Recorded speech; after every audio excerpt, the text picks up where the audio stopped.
Halo, selamat datang. Nikmati kontennya, jangan lupa berlangganan, dan aktifkan notifikasi.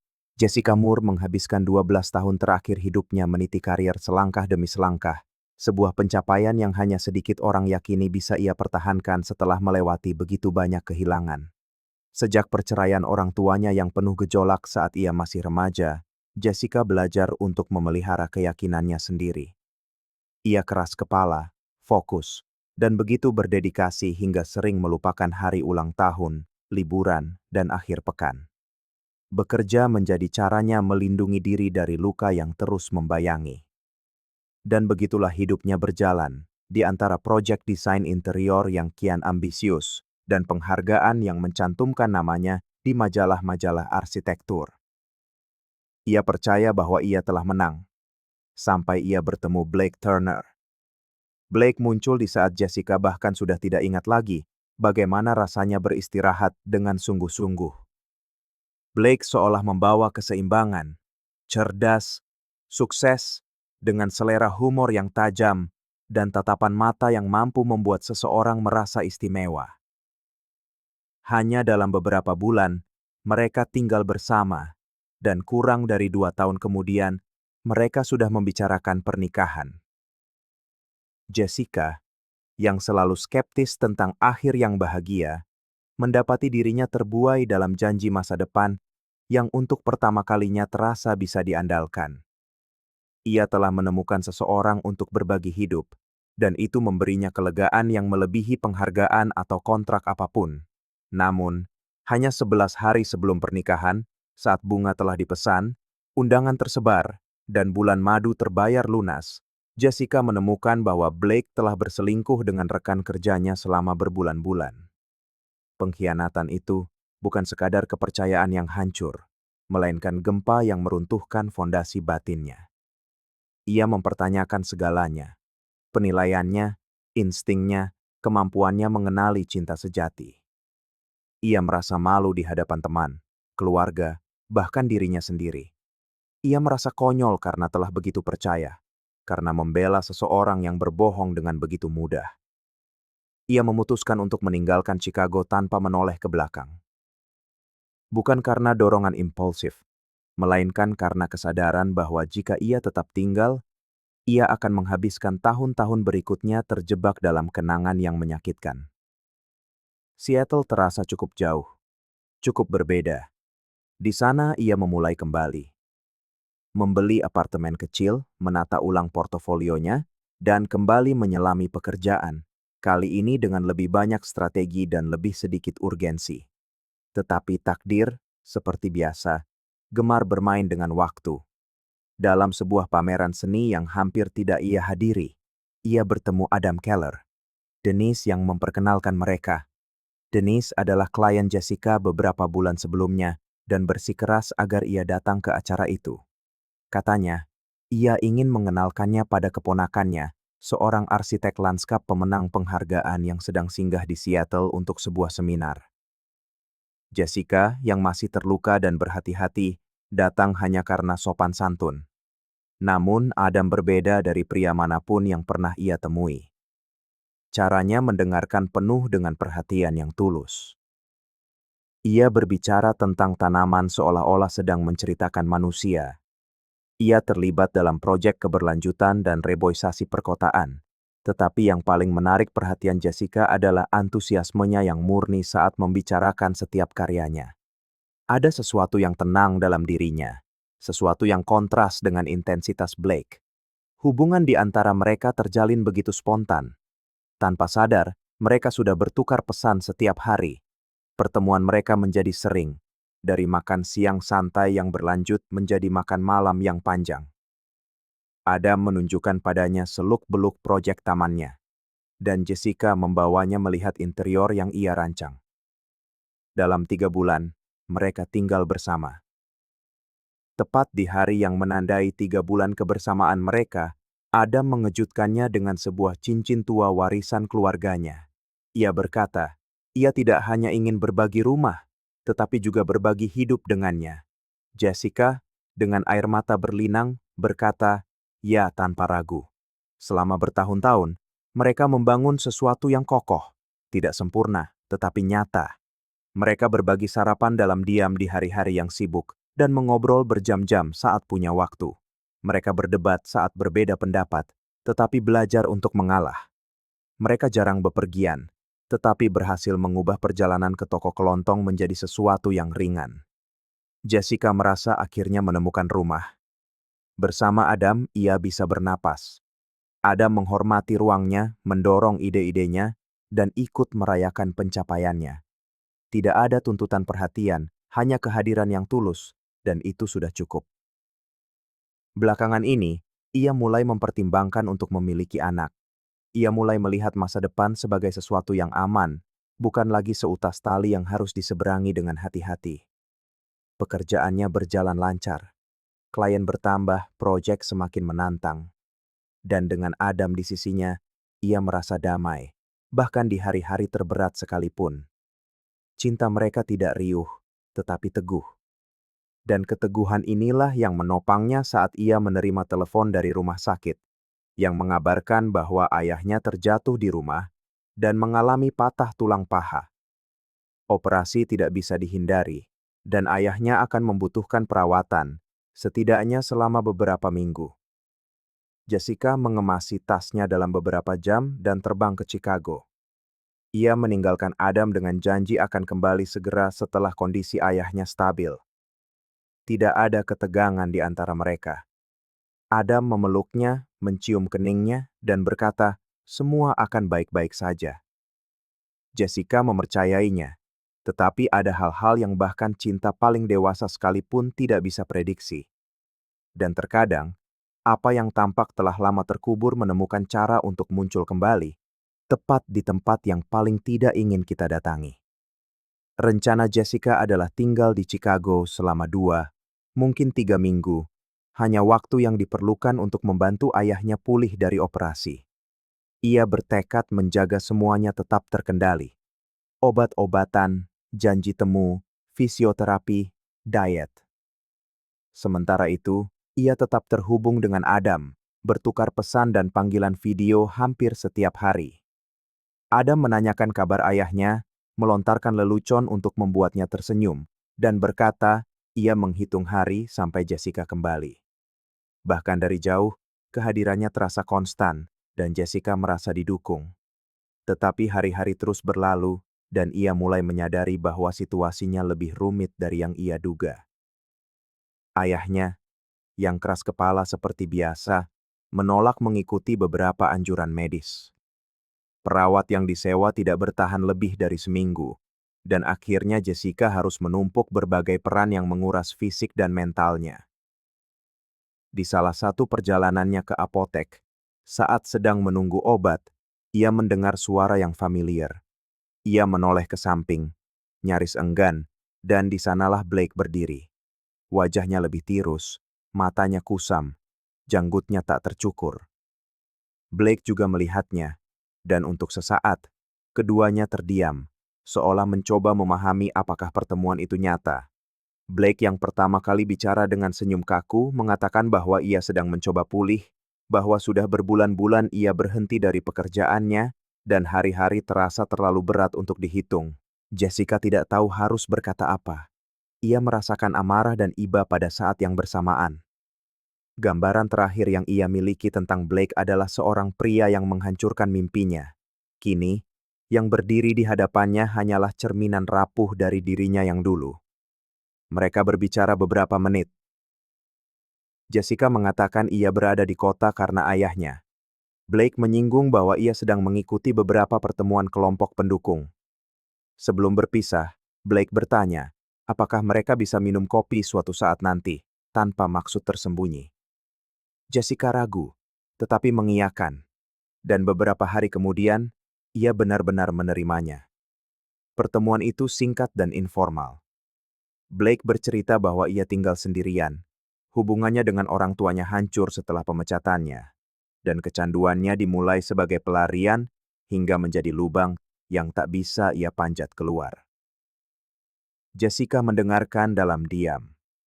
Tidak menghakimi, tidak juga membenarkan. Ia hanya mendengarkan. Pada hari-hari berikutnya, Pertemuan kopi itu terulang. Jessica tidak menceritakan apapun tentang ini kepada Adam. Awalnya, ia merasa tidak perlu membawa masalah ini ke dalam pernikahannya.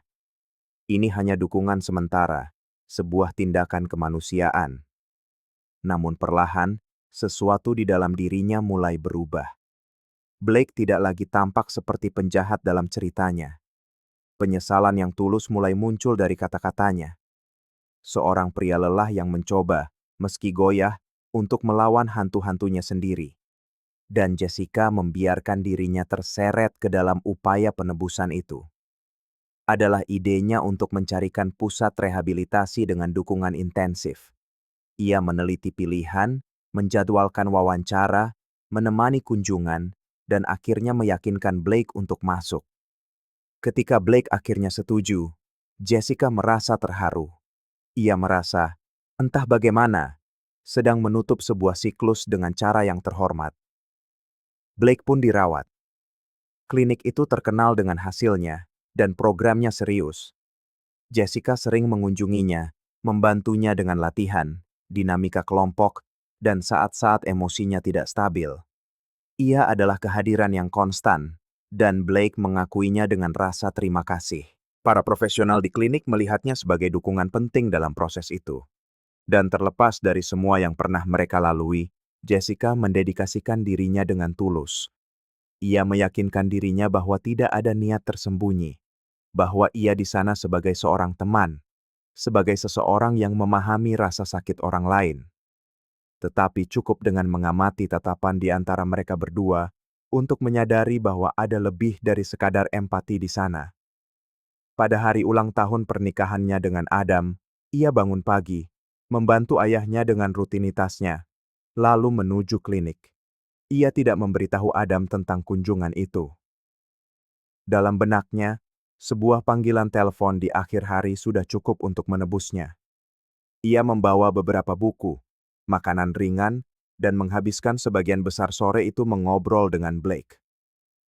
Blake tampak lebih ceria, mengatakan bahwa ia bermimpi tentang masa ketika mereka berdua masih bersama, bebas dari kesalahan yang menghancurkan masa lalu. Jessica tersenyum tanpa tahu harus merespons apa. Pada satu titik, Blake menangis. Ia berkata tidak merasa pantas pernah dicintai oleh Jessica, bahwa terlepas dari semua yang telah ia sebabkan, ia masih ingat cara Jessica dulu menatapnya.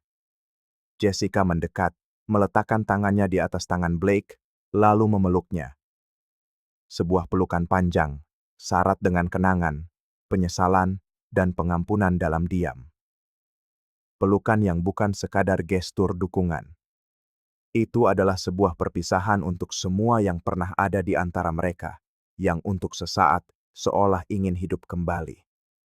Apa yang tidak pernah Jessica bayangkan adalah Adam telah memutuskan untuk memberinya kejutan pada hari itu. Ia naik pesawat pagi-pagi, membayangkan betapa istimewanya muncul tanpa pemberitahuan di hari jadi pernikahan mereka, meski terpisah jarak. Ia menelepon ayah Jessica, menanyakan apakah tidak apa-apa jika ia berkunjung sebentar, tetapi ia bilang itu akan menjadi kejutan. Ayahnya menjawab dengan sopan, tetapi mengatakan bahwa Jessica tidak ada di sana, bahwa ia pergi pagi-pagi untuk mengunjungi seorang teman yang dirawat di sebuah klinik rehabilitasi. Itulah yang Jessica katakan padanya. Adam, penasaran, bertanya klinik mana, dengan alasan ingin mengantarkan bunga secara pribadi untuk mencerahkan sore Jessica. Tanpa curiga, ayahnya memberikan alamat itu.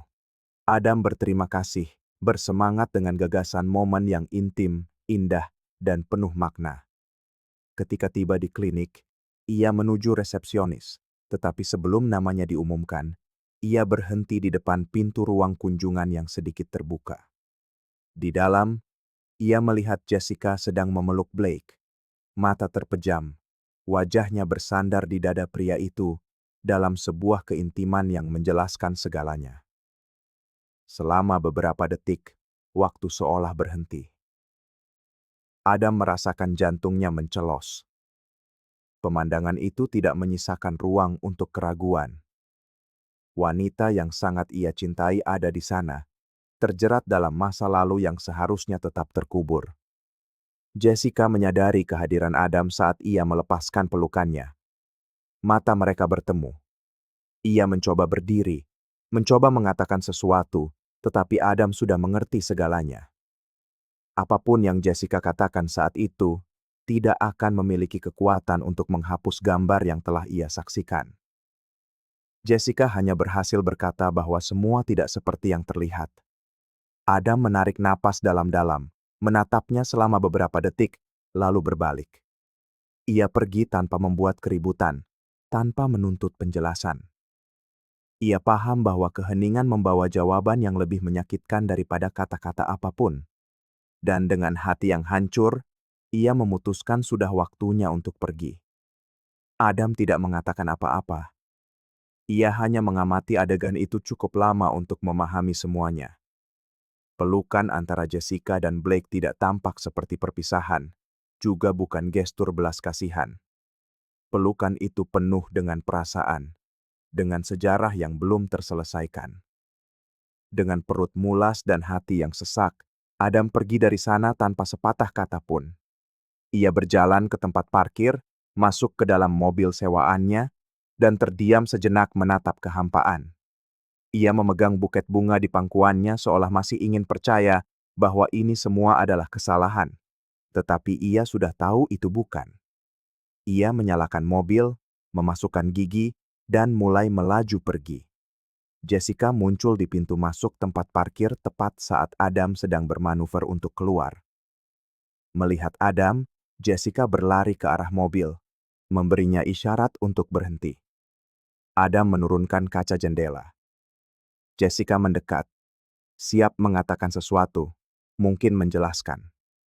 Tetapi sebelum kata-kata sempat terucap, Adam melemparkan buket bunga itu ke tanah di antara mereka dengan ekspresi tegas seseorang yang telah memutuskan segalanya. Lalu ia tancap gas tanpa menoleh ke belakang. Setibanya di bandara, tidak ada tiket yang dipesan, tetapi ia tidak peduli. Ia membeli tiket pertama yang tersedia dan naik pesawat beberapa jam kemudian, tanpa berpikir apakah ada yang akan menyadari kepergiannya. Selama penerbangan, ia mencoba tidur, tetapi bayangan itu terus kembali.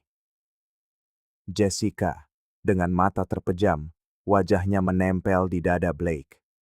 Sebuah adegan yang berbicara lebih keras daripada pembenaran apapun. Setibanya di rumah, hari sudah larut, dan ia tidak menyalakan lampu.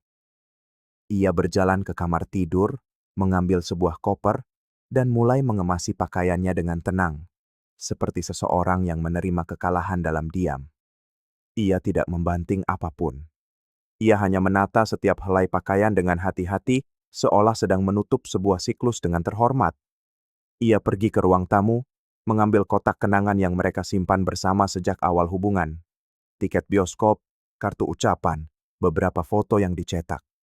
Ia memasukkan semuanya ke dalam koper tanpa membiarkan dirinya ragu. Ia memisahkan dokumen, barang berharga, dan barang-barang yang ia bawa dari rumah sebelumnya. Ia mengosongkan rak, mengambil buku-bukunya, dan menyingkirkan bingkai foto dari rak. Ia tidak ingin menulis surat atau meninggalkan catatan. Ia mengirim email kepada pengacaranya, meminta untuk memulai proses perceraian, dan mengatakan bahwa ia akan meninggalkan kunci di tangan petugas lobi. Ia tidak akan menunggu konfrontasi. Baginya, semuanya sudah jelas. Beberapa jam kemudian, apartemen itu bersih, sunyi, dan kosong dari jejaknya. Adam turun, menyerahkan kunci kepada petugas lobi, dan meminta agar kunci itu disampaikan kepada Jessica. Ia hanya berkata bahwa Jessica akan tahu alasannya. Ia pergi tanpa menoleh ke belakang.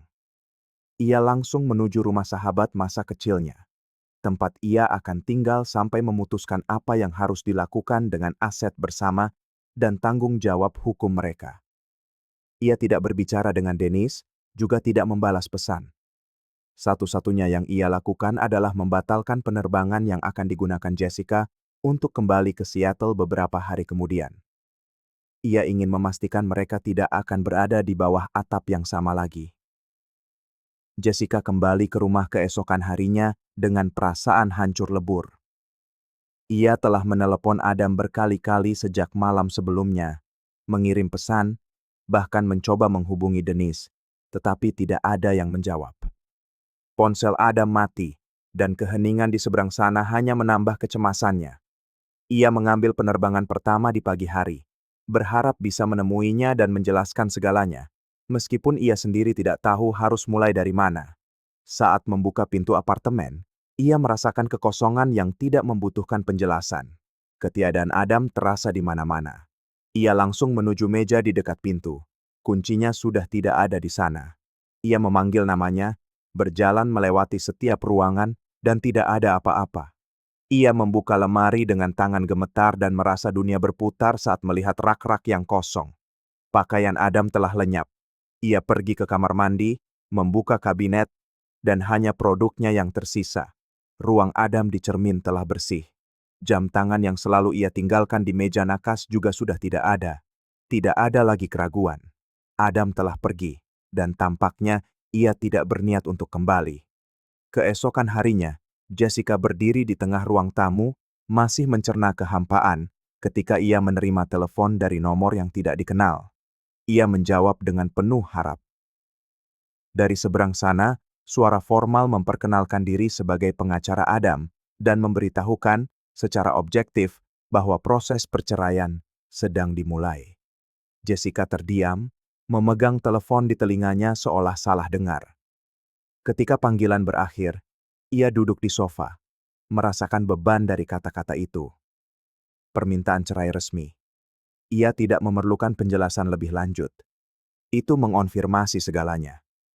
Ia mencoba menelepon Adam lagi, mengirim pesan, menulis email. Tidak ada jawaban. Ia mencari Denise, yang juga tidak tahu apa-apa. Seolah-olah Adam telah menghilang dari peta. Dan dalam keheningan mutlak itu, Jessica mengerti bahwa Adam telah pergi dengan cara yang tidak pernah ia bayangkan. Tanpa kembali, tanpa diskusi, tanpa drama, hanya dengan keyakinan seseorang yang telah melihat cukup banyak untuk tidak ingin kembali lagi. Jessica menghabiskan hari-hari berikutnya dalam penyangkalan. Ia berjalan di sekitar rumah seolah-olah Adam mungkin masih akan kembali, seolah-olah tiba-tiba suara kunci di pintu akan menginterupsi mimpi buruk yang sunyi ini. Ia menunggu tanda apapun, pesan apapun, tindakan apapun yang menunjukkan penyesalan dari pihaknya. Tidak ada yang terjadi. Hari-hari berlalu di antara upaya kontak yang frustrasi dan malam-malam tanpa tidur, di mana setiap kenangan terasa seperti pisau yang ditusukkan kembali. Foto-foto mereka berdua masih ada di ponselnya. Kebiasaan sehari-hari masih terasa terikat padanya, seperti menyiapkan 2 cangkir kopi tanpa sadar.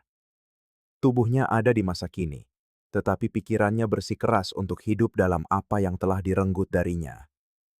Tanpa arah, ia terbang kembali ke Chicago. Ia berpikir bahwa dengan berada jauh dari rumah mereka, jauh dari dinding yang menjadi saksi runtuhnya apa yang pernah kokoh, mungkin bisa menenangkan dadanya. Itu tidak membantu, terutama ketika ia bertemu kembali dengan Blake di klinik. Blake masih dalam perawatan dengan penampilan yang sedikit lebih baik. Ia menunjukkan kemajuan. Ia bilang merasa lebih terpusat, bahwa sesi terapi memengaruhinya secara mendalam. Jessica kembali terlibat dalam realitas itu, kali ini sepenuhnya. Ia menyerahkan diri pada perawatan, pada kehadiran yang konstan. Ia percaya bahwa jika ia sudah kehilangan suaminya, setidaknya ia bisa membantu seseorang pulih. Seiring waktu, pertemuan mereka menjadi lebih dekat. Blake tampak seperti pria yang berbeda. Ia berterima kasih atas segalanya, menunjukkan minat tulus pada kehidupan Jessica, pada luka yang ia bawa. Keintiman di antara mereka tumbuh, dan bahkan dengan semua luka yang menganga, Jessica mulai percaya bahwa mungkin babak hidupnya bersama Blake belum berakhir seperti yang selalu ia bayangkan. Ia menerima ajakan Blake untuk menyewa apartemen kecil bersama. Ia berkata pada dirinya sendiri itu demi kepraktisan, demi ekonomi, karena Blake tidak punya siapa-siapa lagi untuk diandalkan, dan ia masih menghabiskan sebagian harinya di sisinya. Jauh di lubuk hatinya, ia berharap gestur itu juga berarti penebusan, bahwa pria yang telah menghancurkan mimpinya di masa lalu akan mampu membangun sesuatu yang baru di sampingnya. Ia lelah memulai dari awal sendirian. Ia ingin dicintai lagi, ingin percaya bahwa usahanya tidak sia-sia. Dan ketika pada minggu yang sama ia menerima konfirmasi resmi perceraiannya dengan Adam, ia merasa itu menutup sebuah siklus selamanya. Kertas itu ditandatangani, disegel, definitif. Sekitar waktu yang sama, Blake keluar dari rehabilitasi. Dokter mengatakan ia telah menunjukkan kemajuan yang signifikan, dan dengan dukungan emosional serta disiplin, ia bisa terus melangkah maju. Tanpa ragu, mereka memutuskan untuk tinggal bersama lagi. Jessica percaya kali ini akan berbeda. Pada bulan-bulan pertama, Blake tampak benar-benar berubah. Ia memasak bersamanya, menepati janji temu pasca perawatan, menunjukkan minat pada proyek-proyek yang kembali Jessica kerjakan sebagai pekerja lepas. Ia berkata merasa beruntung mendapatkan kesempatan kedua, dan Jessica berpegang pada itu. Perlahan, ia melepaskan kecurigaan, rasa sakit, dan ketakutan akan dikhianati oleh harapannya sendiri. Ia mulai membayangkan kehidupan yang mungkin di samping Blake, tanpa mengidealkannya, tetapi dengan sedikit kelegaan melihat tanda-tanda stabilitas. Untuk pertama kalinya dalam waktu yang lama, ia tidak lagi bangun sambil menangis. Dia tengah menata ulang hidupnya dan dengan caranya sendiri, mencoba mengubah masa lalu menjadi sebuah titik awal. Hingga suatu Rabu malam, Blake memberitahunya bahwa dia akan pergi makan malam dengan seorang kolega lama dari kelompok pendukungnya. Jessica tidak mempertanyakannya. Blake tampak stabil, rutin mengikuti pertemuannya, dan Jessica ingin percaya bahwa kepercayaan adalah bagian dari proses membangun kembali. Seiring berlalunya waktu, telepon Blake tidak lagi bisa dihubungi. Menjelang pukul 2 pagi, panggilannya langsung masuk ke pesan suara. Jessica berusaha untuk tidak membayangkan skenario terburuk, tetapi rasa resah yang mendalam membuatnya tidak bisa tidur. Keesokan paginya, saat dia sedang bingung antara harus menelepon klinik atau mencoba menghubungi beberapa kontak Blake, telepon berdering. Dia menjawab, berharap mendengar suara Blake, tetapi dari seberang telepon terdengar suara seorang wanita yang berbicara dengan cepat dan lugas. Dia memperkenalkan diri sebagai Amanda, mantan pacar Blake. Dia menelepon dari ponsel Blake sendiri dan memberitahu bahwa Blake tidak sadarkan diri dan mereka berada di sebuah motel di kawasan utara. Dia berkata mereka menghabiskan malam bersama dan, pada satu titik, Blake bertingkah aneh dan bingung setelah mencampur alkohol dengan obat-obatan. Amanda menjelaskan bahwa sebelum benar-benar pingsan, Blake sempat menggumamkan sesuatu tentang Jessica, menyebutnya sebagai teman yang bisa dipercaya, seseorang yang akan tahu apa yang harus dilakukan. Amanda kemudian bertanya, seolah itu adalah hal yang paling wajar di dunia. Bisakah kau datang menjemputnya di sini? Pertanyaan itu menggema seperti sebuah pukulan. Jessica membeku, memegang telepon dengan tangan gemetar, merasakan dunianya runtuh sekali lagi, seperti biasa. Jessica tidak berpikir dua kali. Dia memanggil taksi dan langsung menuju motel. Selama perjalanan, jantungnya berdebar kencang, dan kepalanya dipenuhi pertanyaan yang tak terjawab. Ketika tiba, dia menemukan Amanda di resepsionis, tampak tegang, memegang ponsel Blake di tangannya. Mereka naik ke kamar bersama-sama. Pemandangannya sungguh memilukan. Blake tampak linglung, bicaranya tidak jelas dengan tatapan kosong. Dengan bantuan Amanda, mereka berhasil memakaikan pakaiannya, mendudukkannya di kursi belakang mobil, dan membawanya ke rumah sakit terdekat. Jessica menopang kepala Blake selama perjalanan, berusaha mengendalikan situasi sambil menahan diri agar tidak hancur saat itu juga. Di rumah sakit, saat menunggu giliran, Amanda dengan santai berkomentar bahwa bagus sekali Jessica datang karena dia tampak seperti teman yang sangat dekat. Pada saat itu, Jessica mengoreksinya dengan tegas, tetapi tanpa mengubah nada suaranya. Dia berkata bahwa dia bukan teman, dia adalah pacarnya saat ini. Amanda terdiam selama beberapa detik, tampak jelas gelisah. Dia bilang dia tidak tahu bahwa Blake tidak memberitahunya. Dia menatap lantai, menghindari kontak mata, dan tanpa berkata apa-apa lagi, pergi meninggalkan rumah sakit. Jessica tidak mencoba menghentikannya. Dia tetap di sana, sendirian di ruang tunggu, merasakan pahit getirnya penghinaan. Pria yang coba dia selamatkan sekali lagi, kini terbaring tak sadarkan diri setelah kambuh bersama mantannya, seolah-olah berbulan-bulan usaha dan harapan hanyalah jeda di antara dua kejatuhan. Dan sekali lagi, dialah yang harus memungut kepingan-kepingan itu. Dia menghabiskan beberapa hari dalam keheningan, hanya untuk bernapas. Dia sering memikirkan Adam, membayangkan di mana dia berada. Apakah dia masih mengingatnya? Apakah dia tahu bahwa segalanya telah runtuh lagi? Dia ingin memberitahunya bahwa dia telah mencoba, bahwa apa yang dilakukannya adalah karena belas kasihan, bahwa dia tidak pernah bermaksud untuk berkhianat. Dia ingin menjelaskan apa yang Adam lihat di klinik itu, apa arti sebenarnya dari momen itu. Tapi semua sudah terlambat. Adam telah menghilang seperti seseorang yang mengerti bahwa cintanya tidak cukup untuk menahannya di sana. Meskipun begitu, dia menulis surat dengan tangan, 3 halaman penuh. Dia menceritakan semuanya, meminta maaf karena telah membuatnya ragu, meminta maaf karena tidak bersikap jelas, karena membiarkan emosi masa lalu menciptakan retakan dalam sebuah ikatan yang seharusnya dilindungi.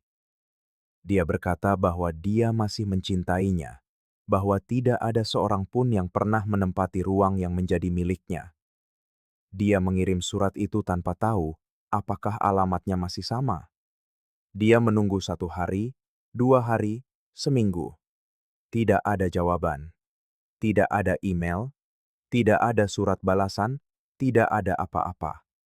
Dan dalam keheningan inilah dia benar-benar mengerti bahwa akhir cerita tidak lagi bergantung padanya, bahwa beberapa pilihan tidak memiliki jalan untuk kembali, bahkan ketika penyesalan itu tulus. Waktu tidak berhenti bagi mereka yang berbuat salah lalu menyesal. Waktu terus berjalan, membawa serta cinta yang tidak dirawat pada saat yang tepat. Jessica tetap tinggal di Chicago, memulai segalanya dari awal sekali lagi. Kali ini tanpa Blake, tanpa Adam, tanpa rencana, hanya dengan pelajaran pahit bahwa dengan mencoba menyelamatkan seseorang yang bersikeras menghancurkan dirinya sendiri, dia telah kehilangan satu-satunya orang yang benar-benar utuh di sisinya. Dan yang paling menyakitkan bukanlah kesepian yang tersisa, melainkan kesadaran bahwa dia pernah memegang kesempatan untuk bahagia di tangannya. Dan dia membiarkannya lepas begitu saja demi mencoba memperbaiki masa lalu. Terima kasih telah menonton video ini. Jika Anda menyukainya, jangan lupa untuk berlangganan saluran ini dan nyalakan notifikasi agar tidak ketinggalan pembaruan apapun. Sampai jumpa di lain waktu.